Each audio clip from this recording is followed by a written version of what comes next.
Na história de Portugal, há uma personagem que sempre me fascinou. O seu nome é Pero da Covilhã. Só para ficarmos com uma pequena ideia de quem foi Pero da Covilhã, reparem que nasceu em Portugal, numa pequena cidade do interior, na Covilhã, em 1448 e morreu 80 anos mais tarde na Etiópia. Pero da Covilhã, no século XV, nasceu na Covilhã e morreu na Etiópia. Só estes dois locais de nascimento e morte servem para imaginarmos que tipo de vida levou este explorador português. Vejam um pouco do que ele fez.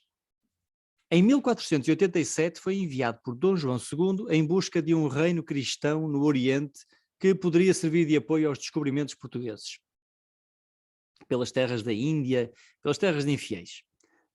Pedro da Covilhã fez quase todo o caminho em busca desse reino por terra, pois a viagem por mar, o caminho marítimo para a Índia, só foi descoberto cerca de 10 anos depois por Vasco da Gama. Temos alguns relatos das suas aventuras.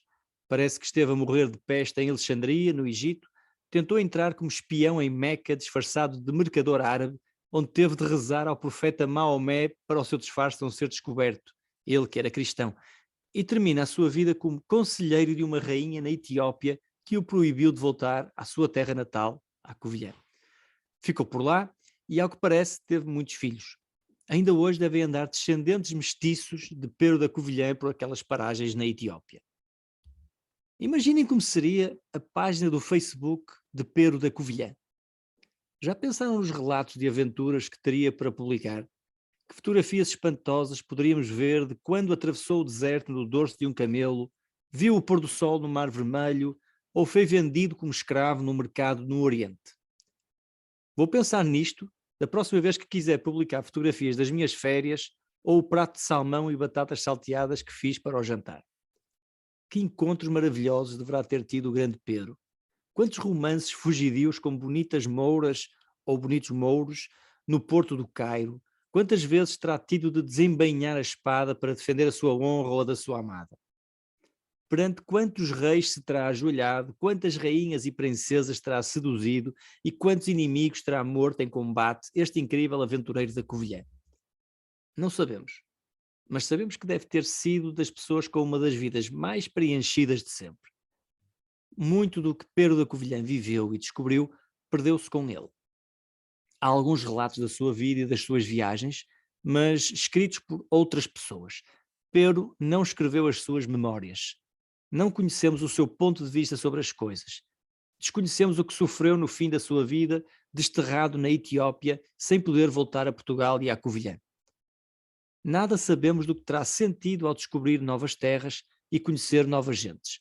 Não sabemos quase nada, mas Pedro da Covilhã era um homem como nós. Por isso podemos imaginar o impacto que tiveram estas suas incursões pelos territórios desconhecidos de África e do Oriente na sua mente e na sua imaginação. Todos nós já viajamos. Todos já sentimos a abertura de espírito que uma viagem nos traz. Todos já passamos por aqueles momentos de espanto e admiração quando encontramos algo novo e diferente do que estamos habituados. Agora imaginem o que terá encontrado Pedro da Covilhã, que quando chegava a um local, disfarçado de mercador ou de mendigo, não sabia se iria ser recebido em festa pelo imperador ou se iria ser ele a próxima refeição do imperador. É que ele não comprava a viagem na agência ao pé de casa e atravessava o mundo confortavelmente sentado num avião como nós fazemos hoje. Ele tinha de atravessar esse mundo quase todo a pé e não fazia ideia nenhuma do que iria encontrar, pois nunca ninguém tinha lá ido. Não tinha nenhum relato do que iria encontrar. É exatamente aqui que eu quero traçar um paralelismo com o nosso David Hume, de quem nos estamos a ocupar nesta série de podcasts. David Hume não era definitivamente o mesmo tipo de homem vigoroso e atlético que Pedro da Covilhã. Hume devia preferir bem mais uma boa costeleta de porco a uma travessia marítima escondido debaixo de um carregamento de tâmaras secas. Reparem, Hume até viveu uma vida bastante interessante para os padrões atuais. Estudou em La Flèche, no mesmo colégio que Descartes, foi amigo de padres jesuítas missionários que lhe trouxeram relatos de filosofias novas, vindas de locais tão longínquos como o Nepal, o Tibete e Ceilão. Conheceu e foi amigo dos filósofos iluministas franceses, entre eles Rousseau, com quem discutiu as ideias mais avançadas para a época. Foi também um importante diplomata, chegou a ser embaixador em Paris, mas seguramente que Hume não trocava uma tarde sentado a conversar com os seus amigos, rindo-se e criticando as superstições dos católicos, por uma viagem de camelo em busca de um reino cristão perdido a algures no meio de África ou de Ásia. Neste aspecto, o português e o escocês não podiam ser mais diferentes. Mas há algo que os une. Como Pedro da Covilhã, Hume também foi um explorador. Não um explorador de países e de reinos desconhecidos, mas um explorador dos territórios desconhecidos da nossa mente. Ao contrário do português, que não nos deixou relatos do que descobriu, David Hume teve o cuidado de registar cuidadosamente e de publicar todas as suas explorações e descobertas pelo mundo da mente. Ao ler David Hume, deparamos-nos com o mesmo tipo de fascínio que Pero terá sentido nos seus encontros e aventuras. Voltemos a Pero da Covilhã por uns instantes. Tentem entrar na mente deste explorador português a tentar fazer sentido do que via quando chegava a uma terra nova. Este animal é uma espécie de vaca, mas não é bem uma vaca. Que tipo de árvore é esta? Não há nada parecido em Portugal. E estas danças? Estes ritmos? Que instrumento musical é este? E estes trajes? Que comida estranha? Que sons e sabores tão diferentes dos da minha terra? Esta salada está muito condimentada para o meu gosto. Que fruto é este? Bem, David Hume teve o mesmo tipo de encontros e surpresas quando decidiu olhar para dentro de si e investigar o funcionamento da mente humana. De onde vêm as nossas ideias? Que tipo de ideias há? Como é que as ideias se relacionam umas com as outras e com o que está fora de nós, no mundo? Como é que aquilo que sentimos influencia o que pensamos? Em que ideias podemos confiar e quais nos podem enganar? Seguir as páginas dos livros de David Hume é seguir o diário de um explorador mental, acompanhar as suas descobertas e assistir às primeiras descrições alguma vez feitas de algumas das operações do nosso entendimento que até aí tinham passado despercebidas. Pedro da Covilhã era um homem de ação. Não devia ser de muitas palavras, pelo menos de palavras escritas. Mas, felizmente para nós, Hume era. Hume pôs o seu gênio literário ao serviço da filosofia e deixou-nos algumas das páginas mais memoráveis e algumas das ideias que mais impacto tiveram na história da filosofia. David Hume é considerado o filósofo que mais influência tem na filosofia atual, na filosofia dos dias de hoje. Aqui temos mais uma coisa em comum. Como Pedro da Covilhã, Hume deixou muitos filhos e a sua descendência ainda anda por aí. Descendência intelectual ou filosófica, mas ainda assim descendência. Mas vamos ver mais de perto uma dessas ideias impactantes que David Hume nos deixou através de uma das personagens que usa para ilustrar as suas ideias. A personagem que vos vou falar agora saiu de uma das páginas da sua investigação sobre o entendimento humano, escrito em 1748, exatamente 300 anos depois do nascimento de Pedro da Covilhã. Esta personagem, de David Hume, esta personagem chama-se Adão. É obviamente inspirada na personagem bíblica, o primeiro ser humano, mas vamos transportá-la para o presente para nos ajudar a perceber uma das principais operações do nosso pensamento a que Hume dedicou especial atenção. A operação de causa e efeito. A causa e efeito é aquele tipo de raciocínio que nos leva a abrir o guarda-chuva quando chove, ou a ir a correr à cafeteira quando ela apita a avisar que o café está pronto. Nós vivemos com esse tipo de raciocínio todos os dias e nunca ninguém viu nada de especial nele até chegar David Hume. David Hume pôs em causa tudo o que julgávamos que sabíamos sobre esta relação de causa e efeito e levantou problemas que até aí mais ninguém viu na forma como nos comportamos no cotidiano. Dessa forma, Hume minou as bases de todo o conhecimento científico e filosófico, pois também ele tem por base esta relação de causalidade, de causa e efeito. Vamos então conhecer esse homem que ajudou David Hume a fazer tudo isso, Adão. Adão é alguém que veio ao mundo já adulto. com as suas capacidades de raciocínio perfeitamente desenvolvidas, mas sem nenhuma experiência do mundo. Para percebermos melhor os estragos que fez Adão na nossa compreensão do mundo, vamos trazê-los então para os dias de hoje. Vamos imaginar que estamos a acompanhar Adão por uma visita guiada pela nossa cidade, que o queremos levar a visitar todos os pontos interessantes da nossa cidade, museus, igrejas, escolas, bibliotecas, cemitérios, etc. Queremos que Adão fique a saber tudo sobre nós e as nossas formas de vida. Não se esqueçam, ele não tinha nenhuma experiência do mundo. A meio da visita, temos de atravessar uma rua daquelas com carris para os elétricos que ainda circulam em algumas das nossas cidades. Intrigado com esses riscos de metal no meio do chão, Adão para. A poucos metros à sua frente, aproxima-se um elétrico a toda a velocidade, a fazer aquele barulho que eles fazem para avisar as pessoas mais distraídas. Toc, toc, toc, sei lá, o barulho que eles fazem.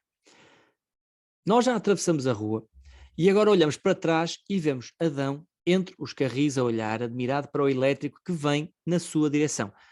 O que é que acham que ele vai fazer? O que é que acham que ele fará? Será que vai fugir? Vai tentar desviar-se? Será que ele sabe que está em perigo e que está prestes a morrer uma morte horrível e extremamente dolorosa, trucidado pelas rodas daquele gigante de ferro? Bem, David Hume diz-nos que não, nada disso. Lembrem-se, Adão nunca tinha tido nenhuma experiência do mundo, nunca tinha observado o que acontece a um corpo quando é abalroado por um objeto daquele tamanho. Também nunca tinha visto que um elétrico em cima dos carris mantém-se na mesma direção dos carris. Como nunca tinha observado nada disto, Adão não sabia nada disto. Lembra-se do que falamos no episódio anterior? Sem uma impressão qualquer, de uma experiência qualquer, nós não formamos nenhuma ideia. E por isso, não tendo nenhuma ideia do que iria acontecer a seguir, Adão não tinha motivo nenhum para sair da frente do elétrico. Adão não sabe que está em perigo. A única coisa que Adão sabe neste momento é que está um elétrico a vir na sua direção a uns 10 metros de si. Mas nada disto que sabe agora lhe diz alguma coisa acerca do que irá acontecer daqui a uns instantes. Talvez os elétricos desapareçam quando se aproximam das pessoas, ou talvez levantem voo, ou guinem repentinamente para um dos lados. Ou talvez exista uma lei natural qualquer que faça com que os objetos parem a escassos centímetros uns dos outros sem que nunca se toquem. Nós sabemos que nada disso acontece, mas temos de admitir que tudo isto é perfeitamente possível, pelo menos em termos lógicos. Não é logicamente possível que um triângulo não tenha 3 lados, mas é logicamente possível que um elétrico se evapore no ar, ou pare sempre a 2 centímetros de outro objeto. Hume diz-nos que não há nenhuma contradição em acreditar em tudo isto. Ser atropelado pelo elétrico é só uma das milhares de opções bem mais agradáveis que esta. Ou seja, não há nada no movimento atual do elétrico que leve Adão a desconfiar que dos muitos desfechos possíveis, o mais provável seja exatamente aquele que é o mais doloroso para si. David Hume diz-nos que o Adão no meio da estrada não tinha nenhuma razão para sair da frente do elétrico. Mas nós sabemos que não é bem assim. E se estivermos atentos, esta experiência que tivemos com Adão mostra-nos porquê. Esta personagem, criada por David Hume, mostra-nos porque é que acreditamos que certos acontecimentos levam a certos efeitos. É que nós, ao contrário de Adão, já vivemos aqui há muito tempo. Estamos fartos de ver objetos a bater uns nos outros e nunca vimos nenhum a desaparecer instantaneamente ou a levantar voo. A nossa experiência e o hábito dizem-nos, sem margem para dúvida, o que irá acontecer a Adão se ele não sair da frente do elétrico. Sem margem para dúvida. Mas será que é mesmo assim? Será que não há a mínima margem para dúvida? Vamos já ver. A visita guiada com Adão mostrou-nos que, sem o recurso à experiência e ao hábito, a mente nunca conseguirá descobrir os efeitos apenas olhando para a causa. Se fosse assim, Adão teria percebido imediatamente o que lhe iria acontecer, mas não percebeu. Esperem um pouco. Eu já sei o que estão aí a pensar. Ok, Hume, estarão vocês a dizer. Já vimos que és muito inteligente. Puseste a pensar sobre a forma como pensamos e descobriste que só pela experiência repetida é que podemos perceber que se sairmos de casa sem guarda-chuva quando está a chover, iremos ficar molhados. Só a experiência nos diz que é perigoso não sair da frente de elétricos que vêm na nossa direção a toda a velocidade. Mas, David Hume, em que é que isso é importante? De que forma é que isso é um problema assim tão grande que minou as bases do empreendimento científico e filosófico, como o autor deste podcast nos quis impressionar há uns minutos atrás? Parece-me que ele tem um bocado a mania de empolar as coisas para chamar a nossa atenção para estes problemas que só interessam a filósofos e a malucos como eles. Em que é que tudo isto afeta minimamente as nossas vidas? É que nós, pessoas normais, dizem vocês, vamos continuar a sair do guarda-chuva e a desviar-nos de elétricos. Ok. Tem calma, ó pessoa normal, tem calma. David Hume também nos diz que esta sua descoberta não afeta minimamente as nossas vidas enquanto agentes, ou seja, enquanto pessoas normais que levam a sua vida de forma normal. Sim, todos nós, mesmo depois de lermos David Hume, vamos continuar a abrir guarda-chuvas e a desviar-nos de elétricos. É certo que a experiência que acabamos de ter com Adão não afeta as nossas vidas enquanto agentes, mas afeta enormemente as nossas vidas enquanto filósofos. E os filósofos, vocês já sabem, são pessoas especiais. São pessoas muito escrupulosas, ou até demasiado escrupulosas e preocupadas com as possibilidades e os limites do conhecimento. E por isso, Adão é um caso preocupante para eles. Pronto, já sei o que estão a dizer outra vez. Mas o que é que isto tudo tem a ver com os limites do conhecimento? Certo? Eu sei que se não sair de guarda-chuva, à chuva eu molho.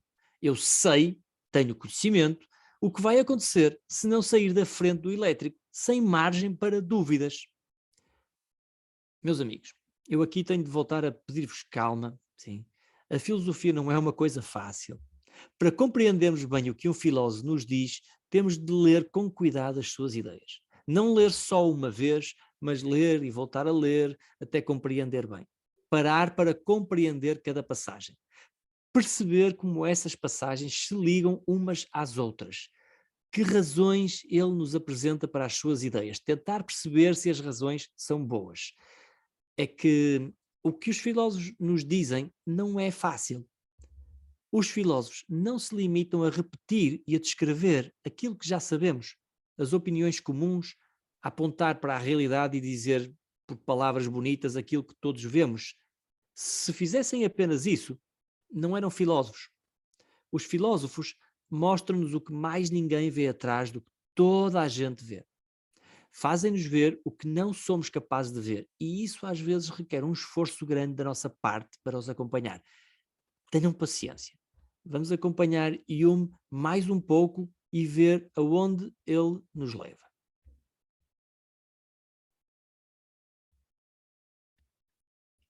Para acalmar um pouco as coisas, vamos sentar-nos à mesa com David Hume. Já sabemos que Hume era um bom garfo. Gostava de comer e de conviver com os seus amigos. Por coincidência, uma das suas ideias mais conhecidas foi batizada de garfo de Hume. Não devido ao seu apetite, mas devido à forma de um garfo que, na altura, devia ter apenas 2 dentes. Para Hume, o conhecimento era como um desses garfos. Apenas poderia ter 2 dentes, ou seja, apenas podia ser de 2 tipos. Os 2 dentes do conhecimento, ou os 2 tipos de conhecimento, eram estes: relações entre ideias e conhecimento de factos. Por relações entre ideias, entende-se o conhecimento que nos é dado, por exemplo, pela geometria ou pela matemática. Coisas como 2 mais 2 igual a 4, ou um triângulo tem 3 lados. Este conhecimento é absolutamente seguro e é independente do que de facto existe no mundo. Mesmo que no mundo não existam triângulos, é sempre verdade que um triângulo tem 3 ângulos ou 3 lados. As relações entre ideias dão-nos conhecimento, mas não nos dão um conhecimento acerca do mundo. Já o conhecimento de factos é o conhecimento de coisas acerca do mundo. E como empirista, Hume acredita que qualquer conhecimento ou qualquer ideia acerca do mundo, conhecimento acerca de montanhas, ou acerca do eu, ou acerca de Deus, todo esse conhecimento acerca do mundo tem de vir da experiência. Assim, relações entre ideias e conhecimento de factos eram estes os dois únicos dentes do garfo de Hume. Não há mais nenhum tipo de conhecimento além destes dois. Ou relações de ideias ou conhecimento de factos. Há apenas dois caminhos. Assim, do seu garfo, David Hume conclui que todo o conhecimento que vem das relações de ideias é um conhecimento seguro, mas que não nos diz nada acerca do mundo. E todo o conhecimento factual, todo o conhecimento de coisas, uma vez que assenta na experiência e no hábito, é injustificado. Mas porquê, David Hume? Porquê é que todo o conhecimento que vem da experiência e do hábito é injustificado? Para explicar e ilustrar esse problema, David Hume dá-nos um exemplo do que acontece quando comemos um pão. Vou citar. O pão que anteriormente comi alimentou-me, mas devo esperar que outro pão deve igualmente alimentar-me? A consequência de modo nenhum parece necessária. Há aqui uma consequência tirada pela mente, uma inferência que tem de ser explicada. O que Hume nos diz aqui é que, ao acreditar que os pães que vamos comer daqui para a frente me vão alimentar da mesma forma que os pães que me alimentaram até hoje, eu estou a prever algo que ainda não está nos meus sentidos. Como vimos com Adão e o elétrico, se apenas percebemos a conexão entre as coisas olhando para as nossas experiências passadas, nunca podemos saber se essa conexão é necessária, pois não sabemos se no futuro as experiências serão as mesmas. É exatamente aqui que está o problema da indução. O que é que nos garante que o futuro será idêntico ao passado?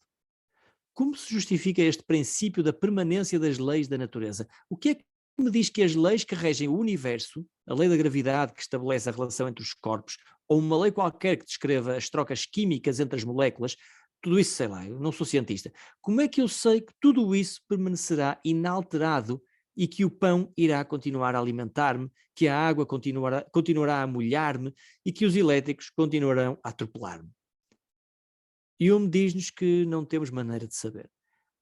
Como não temos experiências de eventos futuros, eu não posso ter em mim impressões de eventos futuros, nem ideias seguras de eventos futuros. Todas as ideias que posso formar são acerca de experiências e impressões passadas, e a permanência das coisas daqui para a frente não é algo do qual eu possa formar uma ideia.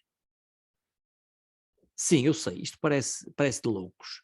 E eu me concordo que isto parece coisa de loucos. De loucos ou de filósofos. Aqueles seres demasiado escrupulosos, lembram-se? Só um louco ou um filósofo. Hume não põe em causa todas as. Reparem, Hume não põe em causa todas as induções que fazemos nos nossos raciocínios práticos enquanto agentes, ok? Quando vai à padaria, David Hume não duvida que as leis da física continuarão a atuar como têm feito nos últimos milhões e milhões de anos, ok? Mas só um louco ou um filósofo é que poderá duvidar que isso aconteça de forma justificada. Um louco porque é louco e um filósofo porque é demasiado escrupuloso.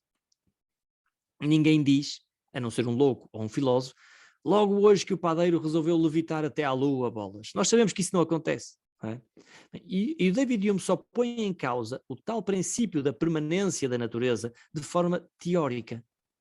Mas isso é o suficiente para tornar injustificados todos os nossos raciocínios acerca das matérias de facto, todos os raciocínios da ciência. Vejam o que ele nos diz.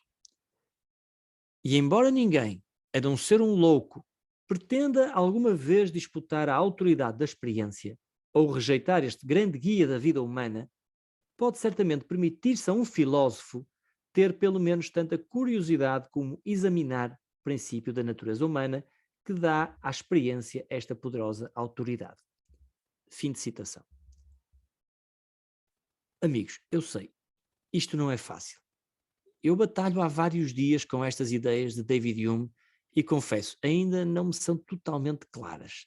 Percebo as suas ideias de uma forma geral, acho eu, mas depois quero explicá-las e tenho alguma dificuldade em fazê-lo, em ordená-las de forma clara. Ainda há aqui demasiados interstícios e pontas soltas. Ideias que têm de ficar bem claras antes de podermos avançar para outras ideias mais complexas. Compreender bem David Hume não é fácil, mas é aliciante. O próprio Hume avisou-nos para estas dificuldades. Ora, veja o que ele nos diz. Não sei se o leitor apreenderá com prontidão este raciocínio. Receio que, se multiplicar as palavras, ele se torne apenas mais obscuro e intrincado. Fim de citação. Eu também, como David Hume, gostaria de ter sido um pouco mais claro. Tentei explicar e estruturar da melhor forma possível este podcast e sinto que por vezes terei conseguido aproximar-me de David Hume, mas logo a seguir sentia-o a fugir e via as suas ideias a perderem-se no nevoeiro das minhas palavras. Mas agora tenho que dar por terminados os meus esforços. Espero não ter traído demasiado o velho Hume, mas é a altura para partir para outros aspectos da sua filosofia. Na descrição deste podcast vou colocar um link para um diálogo que tive com o Tiago Sousa há uns dias atrás sobre este mesmo tema. Talvez com outra pessoa a explicar e a pensar sobre isto tudo, a luz vença o nevoeiro e consigam fazer mais sentido de tudo aquilo que vos tentei dizer. Mas o melhor é mergulhar em vocês mesmos neste texto de David Hume, a investigação sobre o entendimento humano. Eu já o leio há cerca de 20 anos e ainda hoje descubro ideias novas, mais alguns aspectos e diferentes nuances naquilo que ele diz. É um daqueles textos ao qual vamos voltar uma e outra vez. Mas por hoje fico por aqui. Muito obrigado por me ouvirem e até breve.